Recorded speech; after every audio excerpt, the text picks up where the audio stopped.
Bonjour tout le monde, c'est Obitana. Aujourd'hui, je vais parler de la désolation de Smaug, mes impressions face à ce film et aussi une analyse sur des scènes. Bon, déjà, le film commence très bien car nous avons enfin la rencontre de Thorin et Gandalf, avant la quête, une apparition du Peter Jackson, si vous l'avez remarqué. Ensuite, on nous transporte 12 mois après cette scène. Bilbo, qui fait en quelque sorte l'éclaireur pour mieux voir si tout se passe bien. Azog et sa bande essayent de les trouver et nous avons pour la première fois Beorn en ours. Alors, concernant Beorn, il me fait plus peur en humain qu'en ours, enfin, il est impressionnant quand même. Sa maison est comme j'imaginais dans le livre, et en concernant l'homme, il est un peu moins enveloppé que dans le livre. Après la scène chez Beorn, nous avons Mirkwood, ou Forêt Noire. Dans le livre, déjà, j'avais un peu peur, rien qu'en lisant la scène des nains dans ce lieu. Au cinéma, c'est encore plus impressionnant et ça fait encore plus peur. Je suis arachnophobe, comme beaucoup d'entre vous, je pense. Et la scène des araignées n'est vraiment pas agréable à regarder, mais je l'ai regardée parce que visuellement, elle était bien faite. Ensuite, passons chez notre cher Thranduil. J'ai 3 moments préférés dedans. Le premier, c'est quand Thorin s'énerve sur lui en disant qu'il avait besoin d'aide et tout ça, et on voit Thranduil l'air choqué. Ensuite, quand Thorin rentre dans sa cellule, Balin lui demande s'il propose de marcher.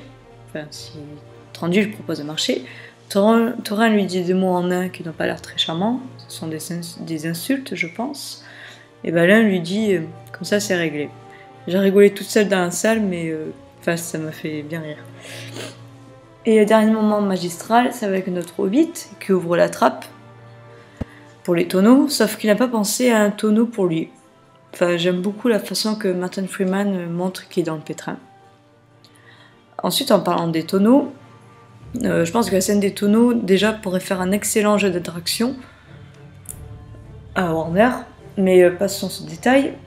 Avant ça, si vous vous rappelez bien, Kili, qui est blessé, va être un fardeau pour la compagnie, et Thorin va lui faire comprendre plus tard. Ensuite, nous arrivons enfin à Esgaroth avec Bard. Un énorme travail a été fait pour cette ville. Sur l'eau, c'est une ville sur l'eau et elle est magnifique. Une fois rentré dans cette ville, je vais vous parler de mon moment que j'aime beaucoup et celui que j'aime le moins. Ce que j'aime, alors, il y a Dwalin qui sort de la cuvette des toilettes et qui dit au fils de Bard que si jamais il raconte ça à qui que ce soit, il lui arrache les bras. Alors au début, on voyait des nains guerriers, et maintenant nous avons des nains qui sortent des toilettes. C'est pas très loyal, mais un peu très royal, pardon. Quand Thorin parle au peuple, après leur capture, quand il voulait chercher des armes, son discours est digne de roi, et on voit qu'il n'est pas un simple nain marchand. Maintenant, la chose qui m'a un peu déçue, c'est le fait que Kili ne vient pas avec eux à Erebor. Je pense que Peter Jackson aurait dû laisser comme dans le livre, ça aurait été mieux, car je m'inquiète beaucoup pour la suite, et je veux absolument que Kili soit au champ de bataille quand il va... Enfin, vous savez ce qu'il va avoir si vous avez lu le livre. Ensuite, je vais passer la scène de tutoriel qui sauve Kili, le combat des elfes contre les orques dans la ville. Je vais directement aller à la porte à Erebor. Balin a failli me faire pleurer, tous ces nains émus, c'est vraiment touchant. Il découvre enfin la porte, ça fait 60 ans, je crois. Voilà.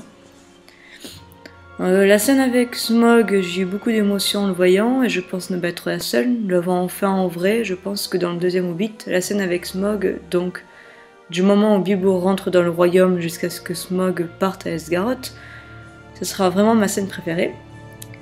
Thorin me fait limite plus peur que Smaug. Il commence à ne plus être lui-même comme son grand-père, et ça se voit, et Balin commence à le voir aussi. Thorin est l'un de mes personnages préférés, et le fait de le voir un peu fou à cause de l'Arkenstone, on a juste envie de l'aider. Bon allez, je passe à la dernière scène où beaucoup de personnes se mécontentent et que moi je trouve que cette fin dégage beaucoup d'émotions quand on sait ce qui va se passer.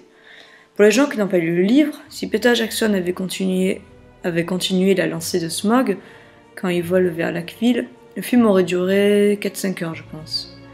Il fallait bien arrêter le film au bout d'un moment, et il a arrêté à ce moment-là. Ça laisse du suspense pour la suite, mais j'adore cette fin avec Bilbo qui dit « Qu'avons-nous fait ?» où il se rend compte qu'une ville est en danger. Donc voilà, analyse et impression sur le Hobbit, Désolation de Smaug est finie. On se retrouve bientôt. Bye bye.